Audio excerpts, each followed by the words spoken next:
Hola, hola, ¿qué tal? ¿Cómo están ustedes? Soy Ana María y los invito a que compartamos los 60 minutos siguientes en salud, ¿no es cierto? Y hablando de un tema tan importante como es la prevención. Nosotros siempre decimos, debemos llegar al hombre sano para que éste no se enferme. Yo creo que hace 29 años vengo diciendo lo mismo, pero 29 años atrás, bueno, había médicos que no creían en el tema de la prevención y menos aún de estar en radio o en televisión, porque decían que era falta de ética. Por eso, los 10 primeros años yo estuve en el Hospital Garrahan y el Hospital Santoyani. Yo digo que hice un posgrado realmente porque ahí aprendí muchísimo, pero muchísimo de salud, por sobre todo a respetar a los profesionales de la salud. Uno ve que, bueno, ahora está más calmo el ambiente. Cuando, bueno, los médicos no podían entrar a los hogares humildes, ¿no es cierto? Más de una ambulancia fue baleada. Bueno, a medida que va pasando el tiempo es como que vamos teniendo nuevamente el respeto. Yo me acuerdo que cuando ejercí de maestra, 14 años, nosotros la maestra era, bueno, santa palabra. Y también un tiempito atrás, ¿qué pasaba? No, iban y le pegaban a la maestra porque, no sé, porque lo miró mal, porque le puso una mala nota. Entonces, respetar a las autoridades. Eso es lo fundamental. Siempre a mis hijos les enseñé, defiendan sus derechos, pero con mucha humildad y respeto al prójimo. Bien, Gustavo Ríos, ¿cómo estás? ¿Qué tal, Ana? Muy bien, ¿vos? Muy bien, ¿tenés algo para contarnos? Sí, si te parece, le contamos a la teleaudiencia a quienes nos visitan en el día de hoy. Me parece bárbaro. Está con nosotros el doctor Horacio Sanguinetti, urólogo, médico de planta del Hospital de Clínicas José de San Martín. También nos visita Claudia Pérez Brea, presidenta del ALSEC de Morón. En Hablemos de Salud también está con nosotros el doctor Sergio Cerwonko, psiquiatra, director del posgrado en psicogeriatría de la Asociación Neuropsiquiátrica Argentina. Y también está con nosotros la doctora Miriam Miño, cirujana plástica, jefa de división de urgencias del Hospital del Quemado. Muy bien. Ahora les voy a preguntar los temas que van a tratar en el día de hoy. Miño, ¿de qué nos vas a hablar? De reconstrucción en el paciente quemado, en el gran quemado. Bien, bien. Prevención, ¿no es cierto? Prevención, o sea, lo primero es prevenir, pero claro, cuando ya tenemos un paciente que hay que actuar. Hay que actuar. ¿Es Cerwonko? Sí, vamos a hablar sobre enfermedad bipolar, trastorno bipolar, espectro bipolar, qué es mito, es verdad. Bien. ¿Pérez Brea? Bueno, yo les voy a contar un poquito en qué trabaja nuestra institución, cuál es el propósito de nuestra institución, que trabaja en prevención en los distintos tipos de cáncer que se pueden prevenir. Bien, bien. Sanguinetti. Yo voy a hablar de cáncer de próstata y específicamente de su detección temprana y precoz, que es lo más importante. Ajá, tan temido en los hombres, ¿no es cierto? Exactamente. Bien. Vamos a hacer un pequeño corte y luego continuamos, ¿les parece?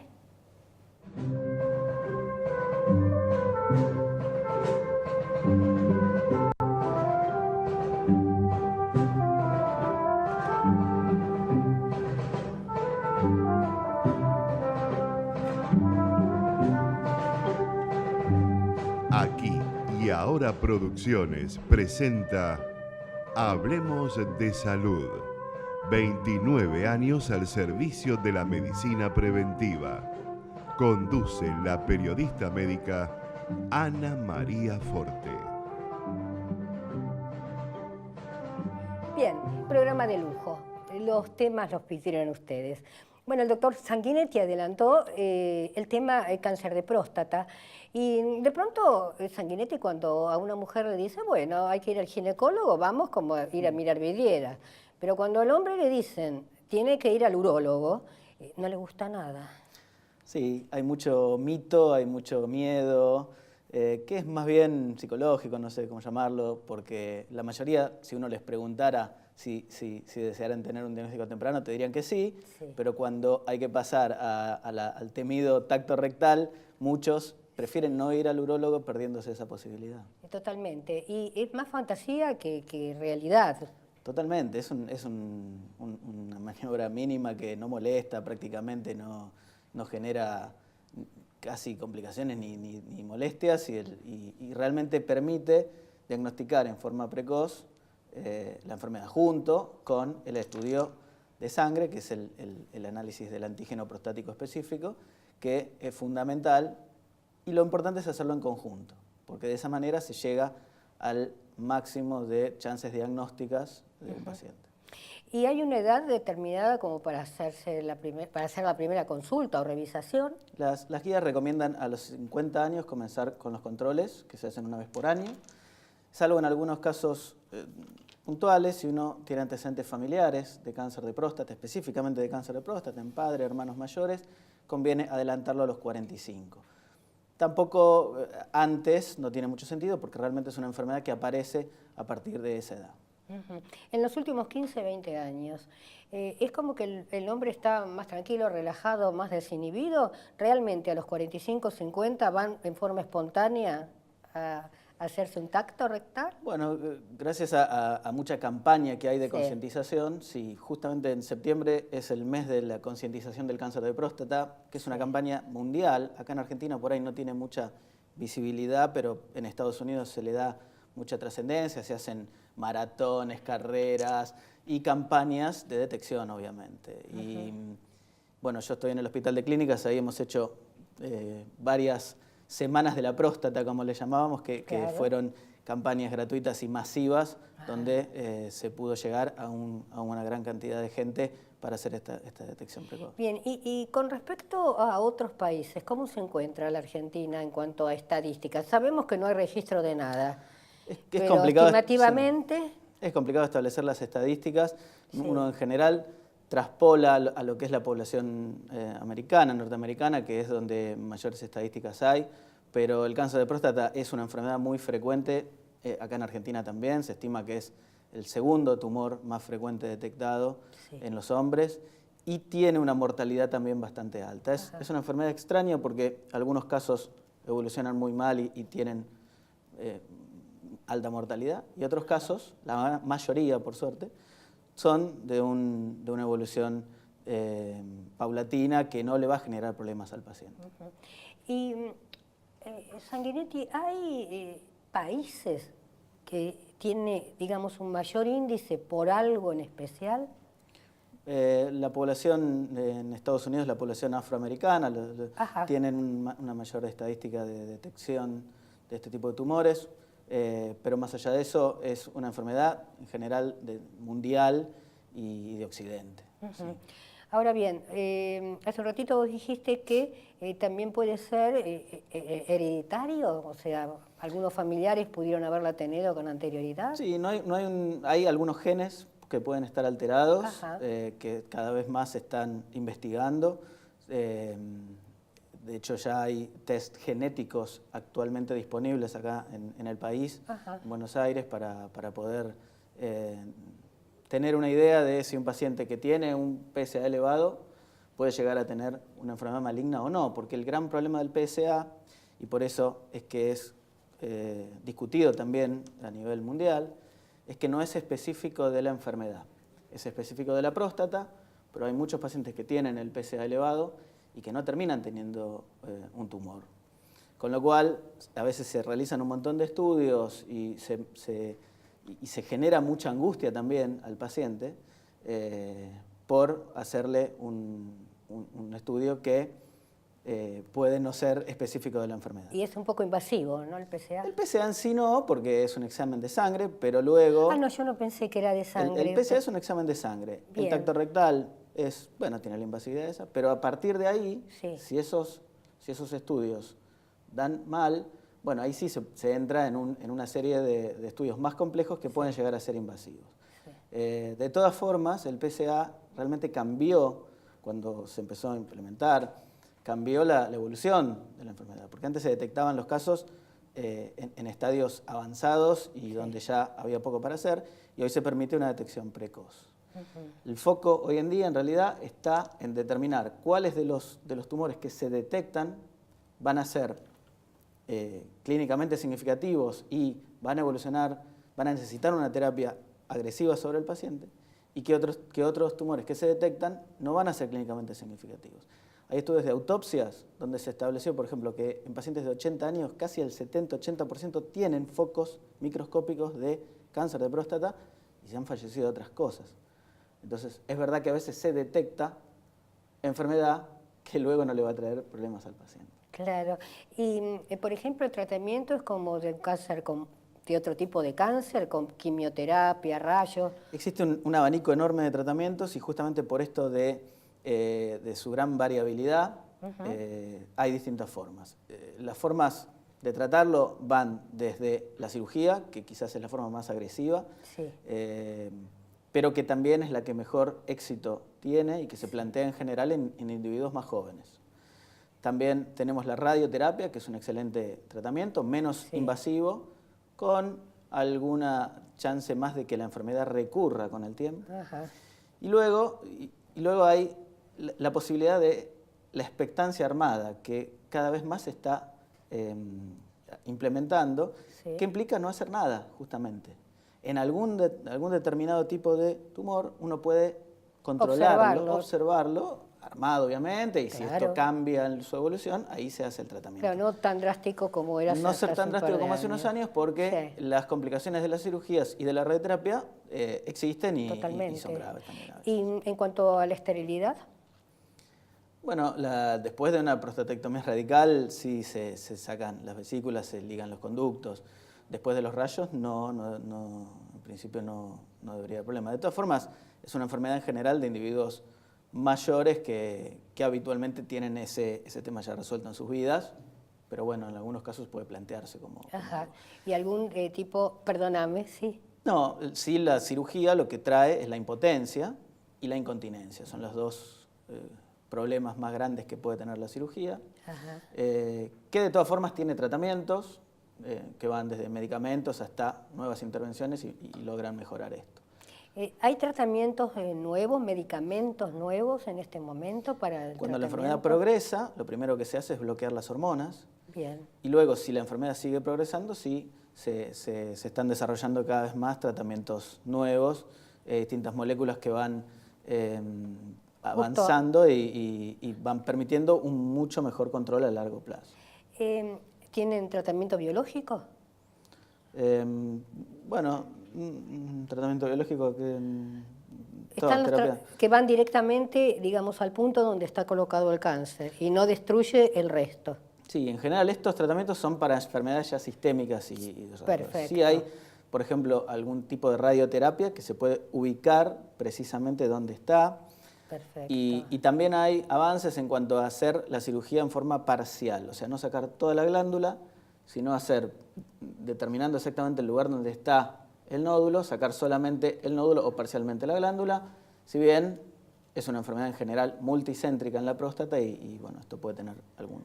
O sea que se va avanzando en el tratamiento, igual como antiguamente se sacaba la mama cuando había un problema de cáncer de mama, y ya ahora no se saca la mama, Sí, ¿no es cierto? ya. Se cortaban, recuerdo, todos los ganglios. Exacto. Y bueno, se va perfeccionando, por suerte, para bien, ¿no es cierto?, de la gente. Exacto. ¿No? Sí, sí. Bien, un consejo para el hombre que dice, no, yo no tengo eso y menos me voy a hacer un examen. Esta enfermedad, muchas veces uno dice que es un paciente sano con papeles enfermos, porque una vez alguien le pidió un análisis de rutina, le puso el PSA, le vino alto el PSA, el paciente nunca tuvo síntomas, Claro. y fue al urólogo y el urólogo le hizo el tacto y le toca un nódulo y lo manda a hacer una biopsia y el paciente no se entera de nada porque lo hacen con anestesia y cuando viene con la biopsia alguien le dice que tiene un cáncer y se tiene que hacer un tratamiento. Entonces, muchas veces es difícil de asimilar, pero lo que hay que pensar es que siempre es mejor enterarse si uno tiene algo y tratarlo, o no, o controlarlo, pero siempre el diagnóstico va a ser lo mejor y cuanto antes se pueda hacer, va a tener mejores resultados. Bárbaro Sanguinetti, más que entendible, muy didáctico. Muchísimas gracias. Muchas gracias.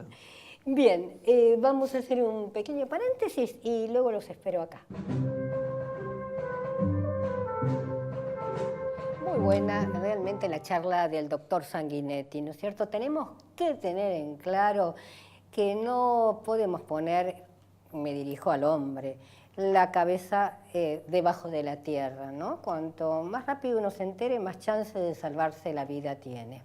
Y ya estamos con la presidente Claudia Pérez Brea. Ella es presidente del ALSEC. Y la primera pregunta, ¿qué es la ALSEC? Bueno, yo soy presidenta del ALSEC Morón. La ALSEC es la Liga Argentina de Lucha contra el Cáncer. Nosotras somos una asociación civil sin fines de lucro que trabajamos en prevención y pertenecemos a la red del ALSEC, que es la Liga Argentina de Lucha contra el Cáncer, que tiene representaciones en todo el país, ¿no? Más de 110 representaciones desde Jujuy hasta el sur, hasta Ushuaia. ¿En qué consiste la labor de ustedes? Bueno, nosotros, nuestro propósito en la institución es trabajar en prevención. Lo escuchábamos recién al doctor Sanguinetti, hablando del cáncer de próstata. Este es uno de los cánceres que se puede prevenir. Nosotros trabajamos tratando de que la gente entienda, de que tome conciencia de la importancia de los controles rutinarios. Porque, si nosotros nos controlamos, vamos al médico y tenemos en cuenta las edades en que tenemos que hacer distintos controles, las chances, de llegar a un buen diagnóstico y a un buen tratamiento si hiciera falta, se elevan exponencialmente. Bien, ¿cómo funciona la entidad? Bueno, nosotros tenemos un centro de detección y diagnóstico con distintas especialidades. Trabajamos en ginecología, mastología, dermatología, urología, gastroenterología. También tenemos una psico-oncóloga que es para, apoyo y tratamiento de pacientes y familiares de pacientes que son diagnosticados. Hacemos distintas especialidades y hacemos estudios también. Tenemos ecógrafo y mamógrafo, o sea que hacemos mamografías y ecografías. Todo para hacer detección, ¿no? Para hacer detección temprana. ¿Y atienden obras sociales o es gratuito? ¿Cómo se maneja? No, nosotros, el paciente que concurre a la consulta paga un bono, un bono contribución. Bien. Y también tenemos un servicio de asistencia social, porque muchas veces los pacientes que llegan no pueden hacer frente a ese bono, entonces con este servicio que nosotros tenemos tratamos de dar respuesta a aquel paciente que no puede hacer frente al bono, ¿no? Claro, que no quede afuera porque no puede. Exactamente. O sea que lo tratan en forma multidisciplinaria, porque lo importante que es tener una psico-oncóloga, ¿no? Sí. Sí, además nuestros médicos casi todos son del Hospital de Morón, con lo cual nosotros hacemos detección y diagnóstico, pero si algún paciente necesita una cirugía o, otro nivel de atención, es derivado directamente al Hospital de Morón o a otros hospitales. Nosotras trabajamos con voluntarias en el Hospital de Morón, en el Instituto de Aedo y en el Posadas, en el Hospital Posadas. Y en cuanto a, las entidades que se acercan, ¿quiénes son? O sea, ¿tienen un núcleo aparte a nivel país? Sí, nosotros a nivel país funcionamos con esta red del ALSEC, y tenemos como una filosofía y un propósito común. Sí. Hacemos campañas nacionales en todo el país con los distintos tipos de cáncer. Por ejemplo, ahora en octubre es la campaña para prevención del cáncer de mama. Nosotros vamos a hacer también una caminata, que es un proyecto muy soñado y muy trabajado durante varios años, y esta va a ser la primera edición que vamos a hacer, una caminata de 5 kilómetros. Ya pueden inscribirse, si entran a nuestro Facebook o a nuestro Instagram, ALSEC Morón, ya pueden inscribirse, ahí está el link para inscribirse. Pueden participar y pueden inscribirse para colaborar o para participar en la caminata. Claro. Todo lo que se recauda siempre es para sostener las campañas gratuitas. Este año tenemos proyectado hacer 200 estudios, 200 mamografías sin cargo, también con la ayuda de la Fundación Avon, que todos los años colabora con nosotros a través del ALSE Central. Así que, bueno, todos los eventos que hacemos y las acciones que hacemos son para sostener estas campañas. Hacemos campaña de prevención de cáncer de cuello, de útero, hacemos campaña de prevención de próstata, de cáncer de piel, en fin, de todos los cánceres que se puedan prevenir, ¿no es cierto?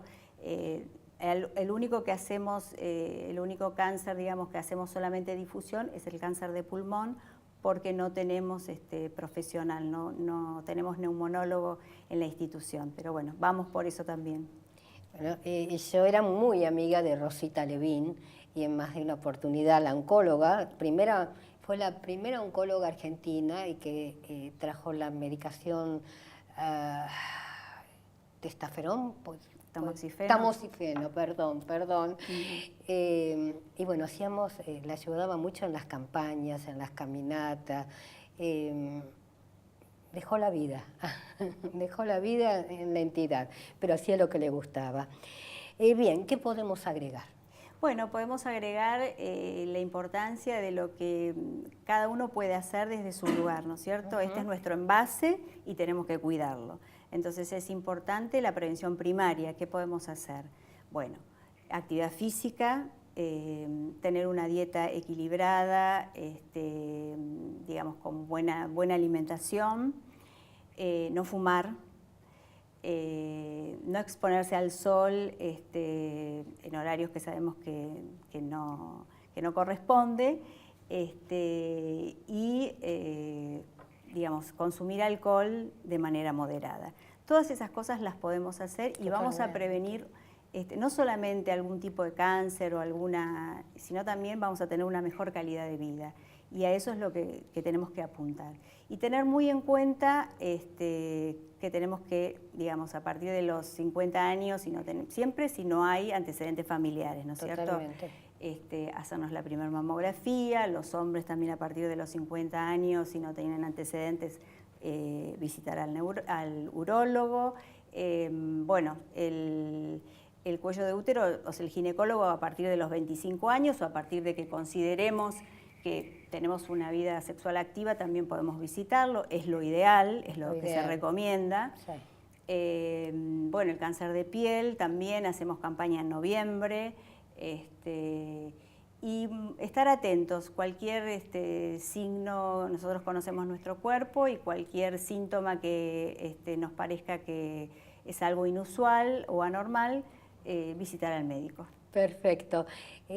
Claudia, ¿tienen, digamos, espacio en radio y en televisión para todas las campañas? Bueno, cuenten con nosotros, gracias, porque es la mejor forma de llegar a la gente, ¿no es cierto? Sí, sí. Y no es un sacrificio dejar de fumar, dejar de comenzar a comer sano. Es un placer que tenemos que darnos cuenta, ¿no es cierto? Porque de qué vale que uno viva mucho, pero con una pésima calidad de vida. Exacto. Bien, ya te voy a invitar para el programa de radio, ¿te parece? ¿Cómo no? Excelente la charla. Gustavo Ríos, contame, ¿tenemos Facebook? Tenemos Facebook, Ana, allí nos encuentran en Hablemos de Salud, Ana María Forte, y también en Fiebre Mediterránea Familiar, Pacientes y Familia.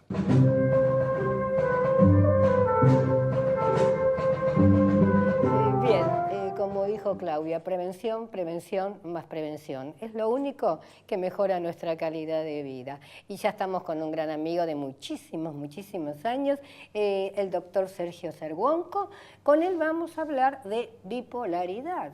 Y yo pienso, ¿es común o de pronto se habla porque la gente tiene ganas de hablar de un tema snob? Yo estaba pensando recién respecto al informe del doctor Sanguinetti con el tema de urología y cáncer de próstata, cómo uno lo que tiene que hacer es ir venciendo prejuicios. Y la medicina tiene instalado muchísimos prejuicios. De hecho, estaba pensando recién que nuestra especialidad psiquiatría es una de las que se alimenta y tiene mayor cantidad de fundaciones o agrupaciones anónimas. Narcóticos anónimos, gordos anónimos, bipolares anónimos, alcohólicos anónimos.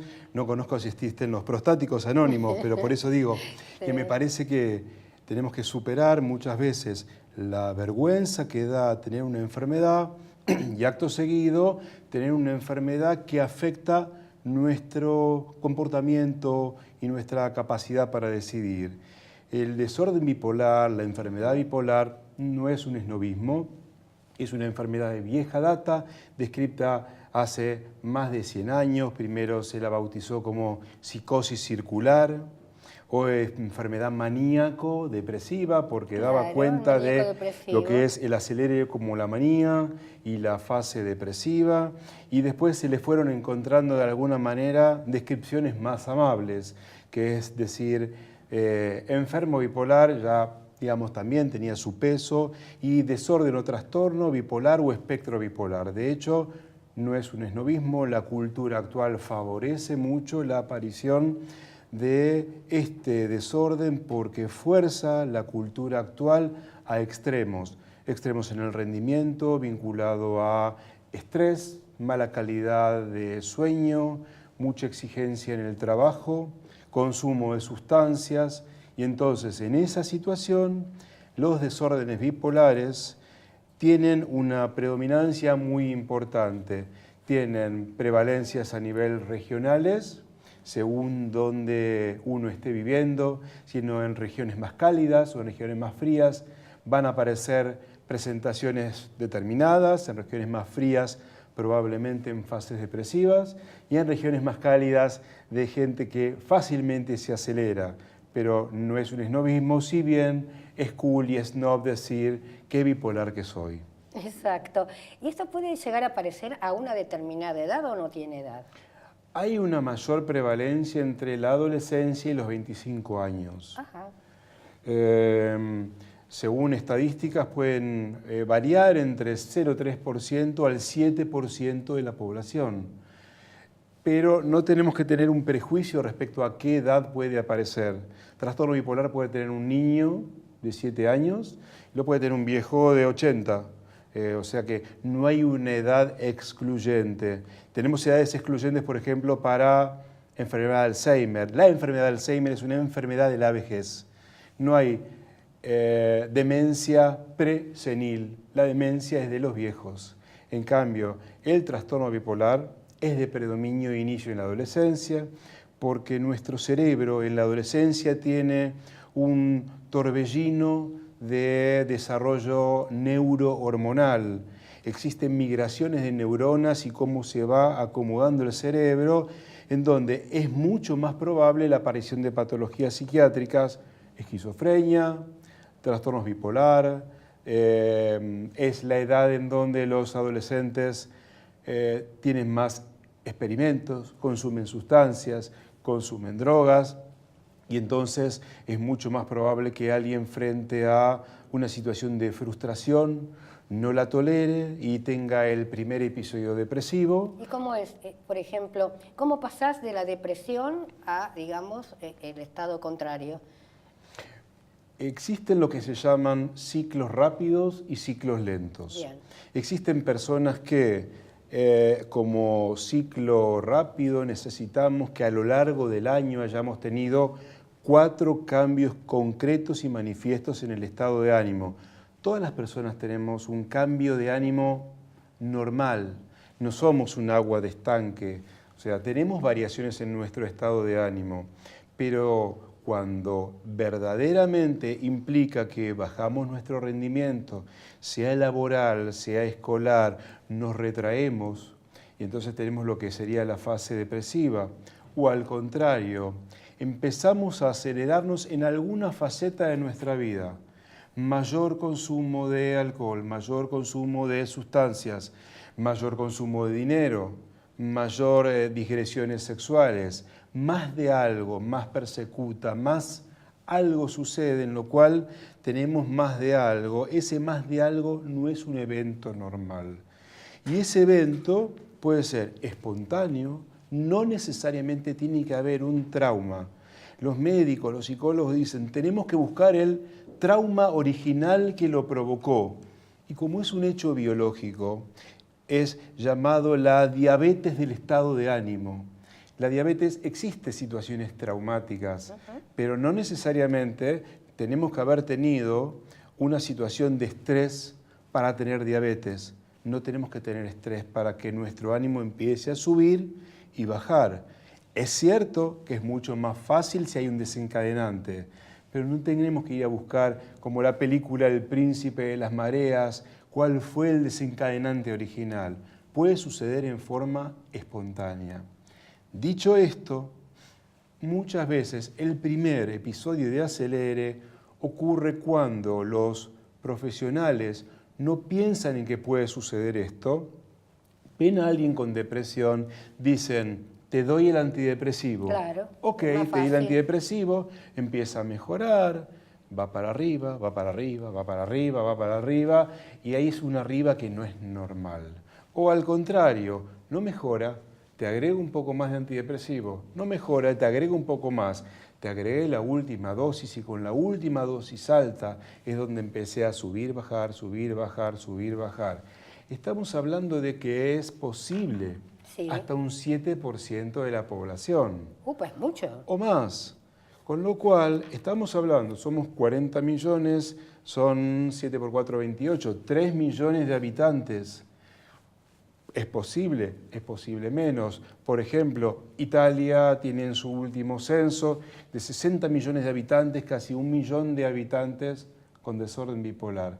Entonces estamos hablando de características epidémicas que muchas veces es mirado como es una forma de ser, ¿viste? Claro. Hay épocas en que está abajo y hay épocas en que está arriba. Para arriba. Si lo miramos de una forma de ser, probablemente no hagamos prevención, como siempre decimos. Servonco, por ejemplo, yo me acuerdo siempre, ¿no? Hace muchos años vos dijiste, cuando la persona está con la euforia, es capaz de casarse y después se da cuenta de lo que hizo.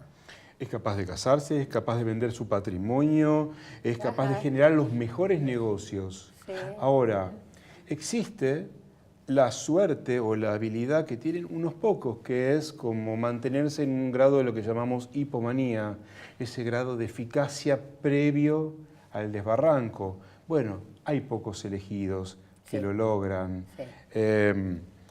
Hay grandes famosos que han tenido trastornos bipolares. De hecho, Winston Churchill, en la Segunda Guerra Mundial, cuando no se lo veía, cuando estaba sin aparecer, es que estaba en sus fases depresivas.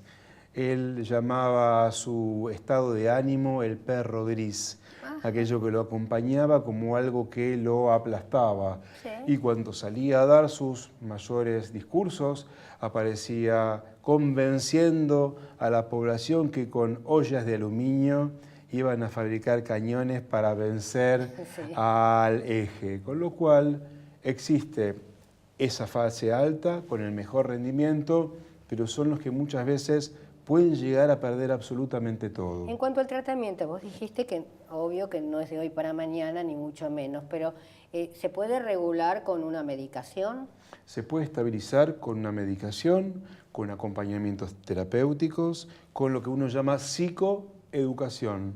Si los pacientes y la familia no se apropian y no se adueñan de una dificultad, un desorden, de una enfermedad, siempre va a ser algo ajeno, es algo que le pasa a otro. Uno no es dueño de un problema. Los tratamientos suelen ser de por vida. Y de por vida es que de por vida tenemos que tratar de ser dueños de lo que nos pasa y no negligir y mirar para un costado. Los tratamientos actuales, en cuanto a estabilizadores del estado del ánimo, han surgido originalmente de los comúnmente llamados antiepilépticos o comúnmente llamados antipsicóticos, que es bueno que pierdan la denominación original, porque la denominación del remedio atribuido a enfermedades estigmatizantes, como decíamos al principio, hace que la gente no quiera tomar un remedio. Dicen, ¿qué me estás dando? Yo no estoy loco, yo no estoy epiléptico. Entonces, uno debe de explicar, tomar el tiempo necesario para explicar por qué de un tratamiento, cuáles son las consecuencias del abandono.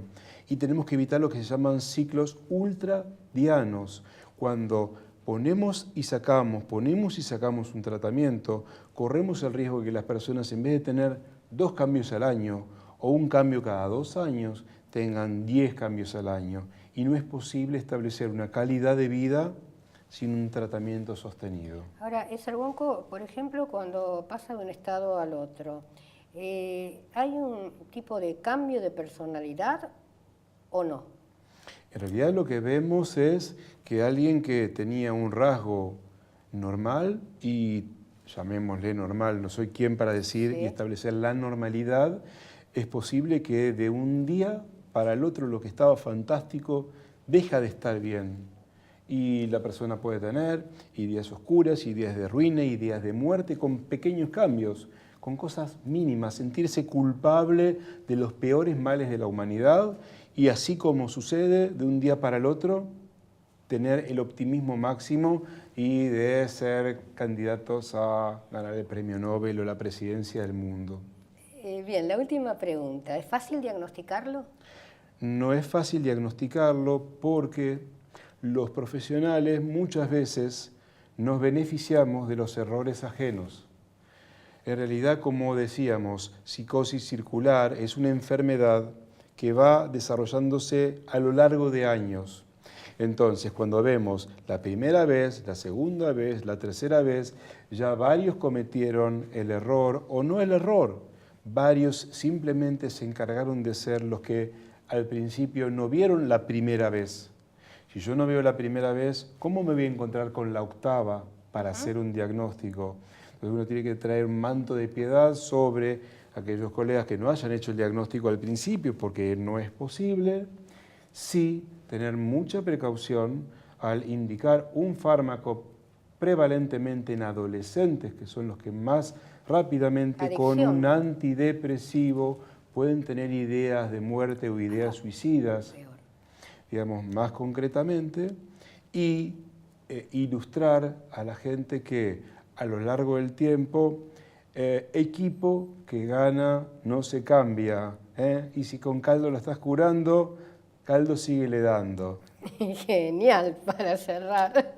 Cervonco, la verdad que me gusta muchísimo escucharte. Sos muy lindo compartir con vos. Muy clarito. Bien, Gustavo Ríos, ¿tenemos una web?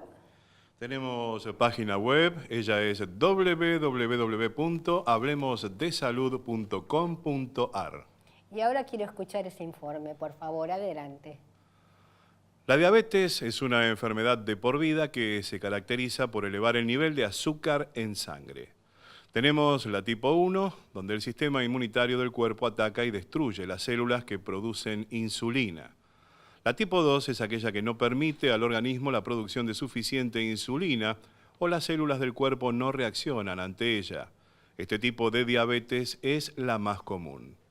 La gestacional es aquella que se puede producir durante el embarazo, donde a algunas embarazadas se les eleva los niveles de glucosa en sangre, ya que su organismo es incapaz de producir suficiente insulina. Una vez pasado el embarazo, la diabetes desaparece. Son numerosas las personas que tienen niveles de azúcar en sangre por encima de lo normal, pero no lo suficientemente alto como para considerarlos diabéticos. A esta condición se la denomina prediabetes. Si el nivel de azúcar en sangre se encuentra por arriba del rango normal, se aumenta el riesgo de desarrollar la enfermedad. Por tal motivo es importante la detección temprana y, de no ser así, puede que el cuadro empeore progresivamente. Aconsejamos mínimo un chequeo anual. Y recuerde que nuestro lema es: debemos llegar al hombre sano para que éste no se enferme.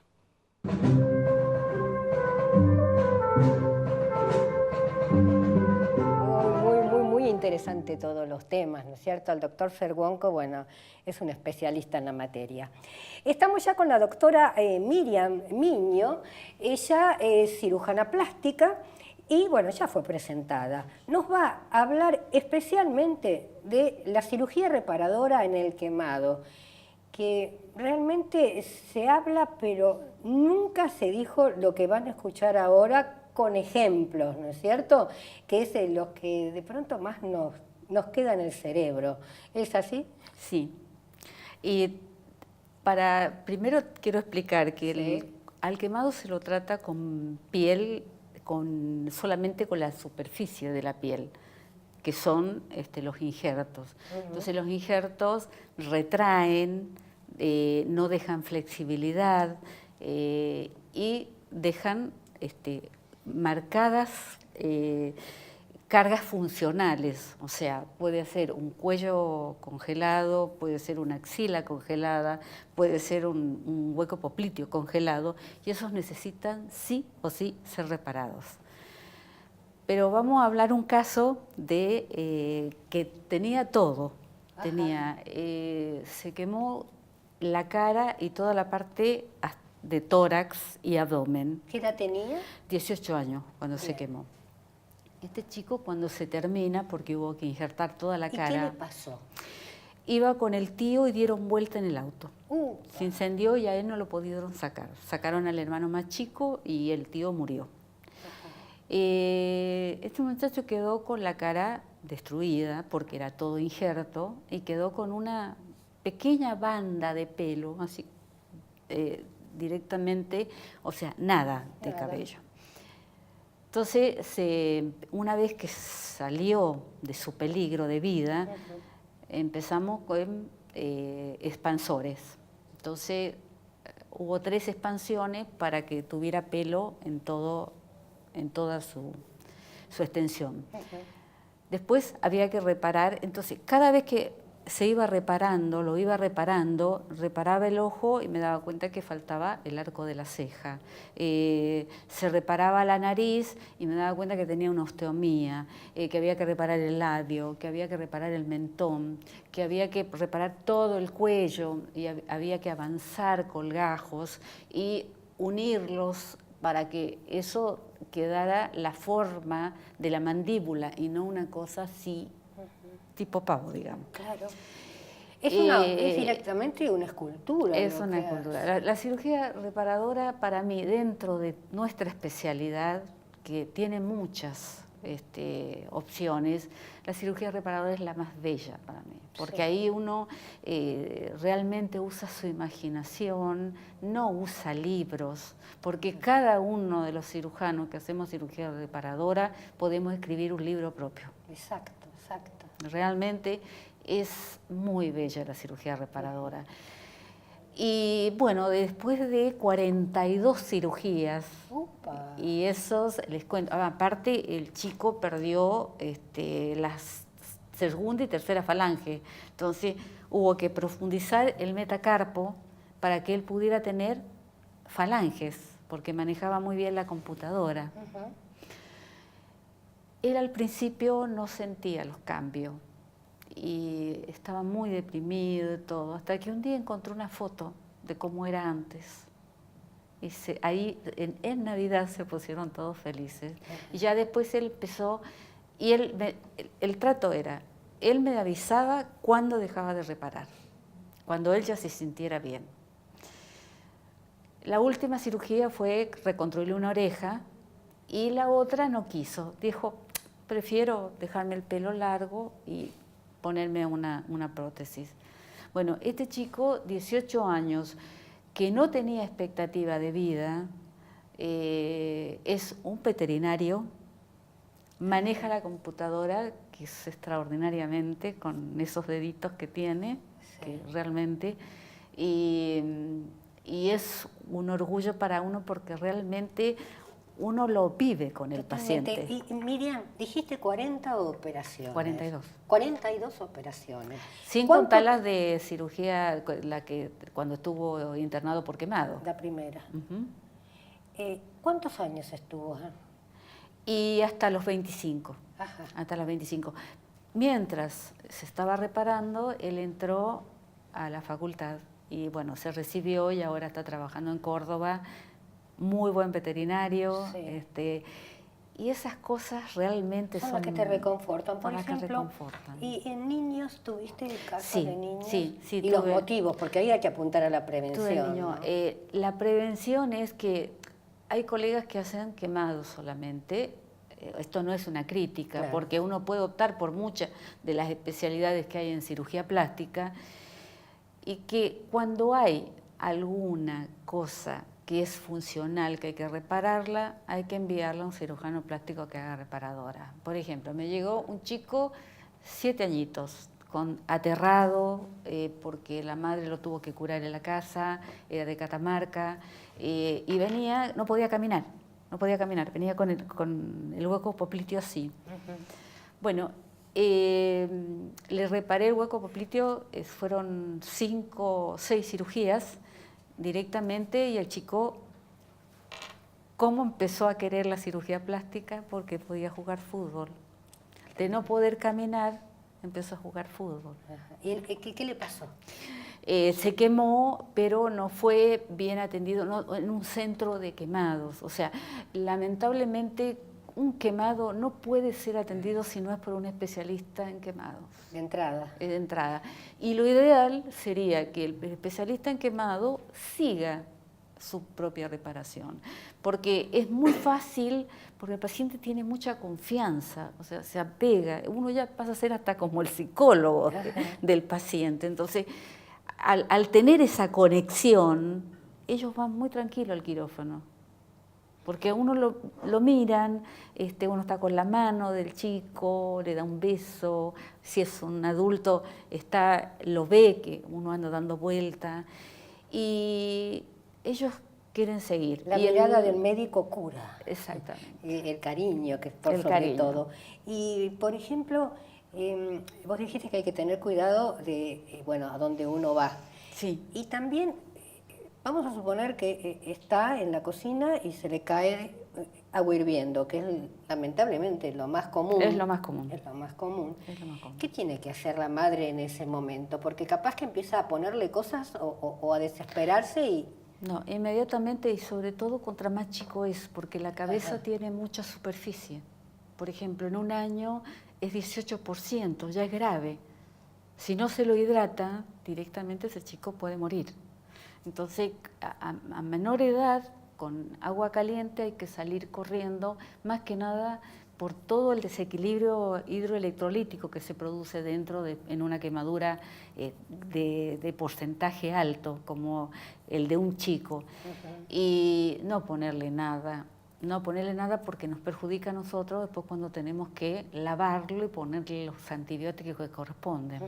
Yo recuerdo hace muchísimos años atrás que vinieron a hablar del Hospital Santoyani, creo, en el cual había 2 hermanos que estaban preparando un asado, y uno se prende fuego, no sé si es que tiró combustible y le cayó en la ropa, y el otro, por querer ayudarlo, se prendió fuego también. Uno salió corriendo y fue un desastre. Y el otro dice que se empezó a revolcar en el pasto. Contame. Bueno, el que se revuelca se apaga el fuego, el que sale corriendo no. Anima la llama, Claro. ¿no? Claro, porque de alguna forma es una forma de protección, o sea, o tirar de un lugar de agua o empezar a darse vuelta o que le empiecen a tirar sábanas, frazadas y lo que sea, como para poder apagar el fuego. ¿Y las quemaduras más comunes dentro del hogar? Las quemaduras más comunes son las domésticas. Las más comunes son las por agua caliente o líquidos calientes, y lo más común es en los chicos. O sea, la verdad que sería muy bueno hacer buenas prevenciones, porque hemos hecho buenas prevenciones en la pirotecnia y ha disminuido muchísimo.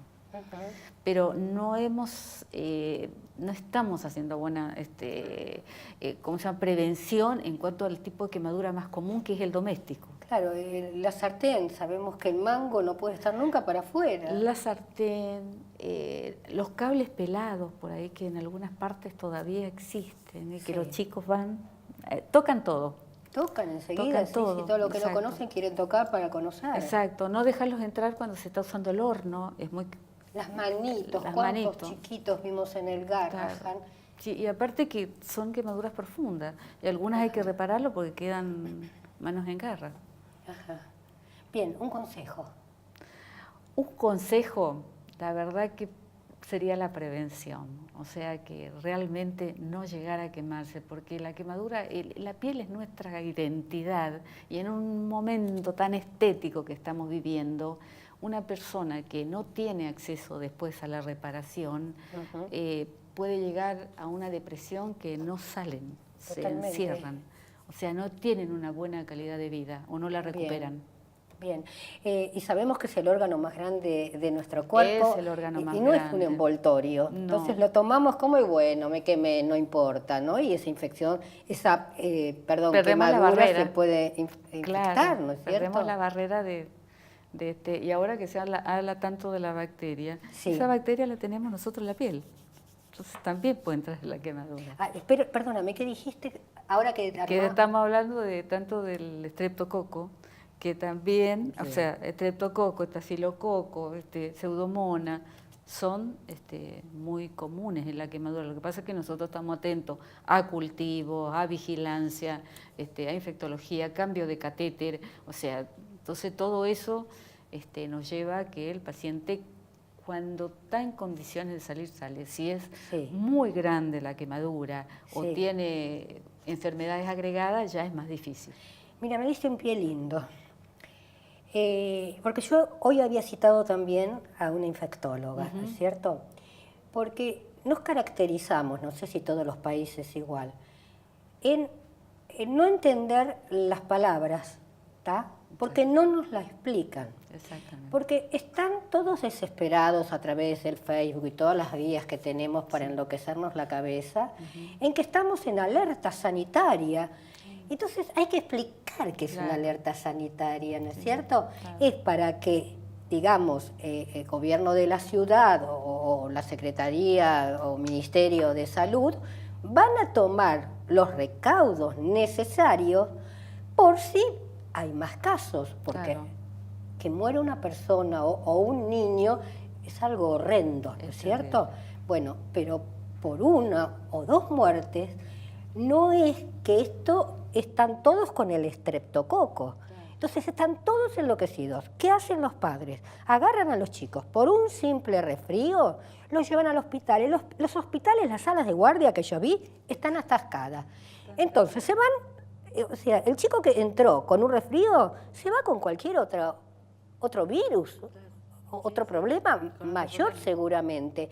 Entonces yo pido a las autoridades de nuestro país que expliquen la situación. Porque si no salen a explicar, pasa como el sarampión. Había 2 casos de sarampión y se hizo pero ya era que venía, no sé, de ya pobres era hermanos epidemia. nuestros venezolanos que nos traían el sarampión. La epidemia. Pero el problema es que no salen a aclarar qué significa un alerta en salud. Claro. Tenemos, como nosotros le llamamos el triage, el alerta verde, alerta amarilla, alerta roja. Sí, Cuando es alerta roja ya tenemos una epidemia. ajá. Cuando es alerta amarilla es una pandemia. Cuando es alerta verde, Sí. o sea, son casos normales que se disparan por alguna razón Exacto. y entonces ya empieza como que es una epidemia. No, no es una epidemia. Exacto. El doctor Eduardo López, que es el jefe de Departamento de Medicina Sí, lo del conozco, Hospital Eduardo. Gutiérrez, que lo conocemos Lo casi conozco, todos, sí. los que estamos en esto, en salud, descartó la epidemia y dice que es una enfermedad poco frecuente. O sea que más clarito que eso, Claro. entonces cortémosla acá, cuidémonos, pero no salgamos corriendo a hacer desastres familiares. Claro. ¿Está? Te agradezco mucho.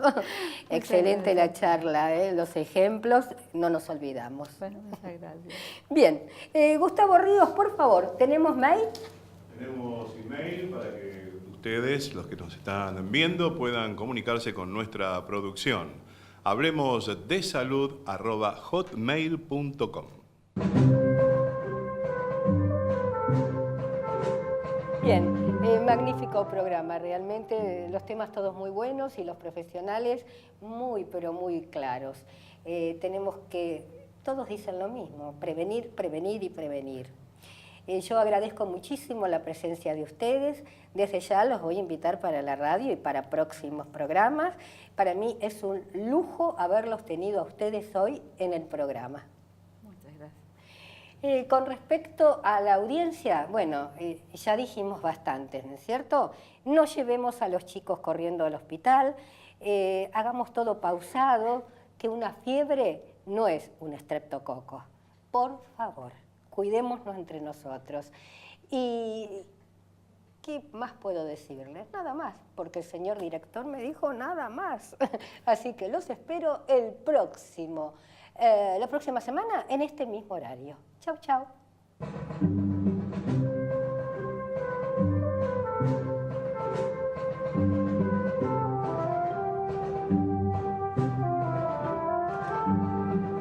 Peina a la señora Ana María Freddy para Peluquerías Pino de Oscar y Julio. Pasaje Busquiazo 3043 Palermo. www.pino.com.ar. Karina Uranga, cosmiatra. karinauranga@hotmail.com. Maquilla a la señora Ana María Look 5D. Formosa 389 Caballito. Buscanos también en Facebook e Instagram. Viste a la señora Ana María Agarrate Catalina. Avenida Santa Fe 3134, Ciudad Autónoma de Buenos Aires.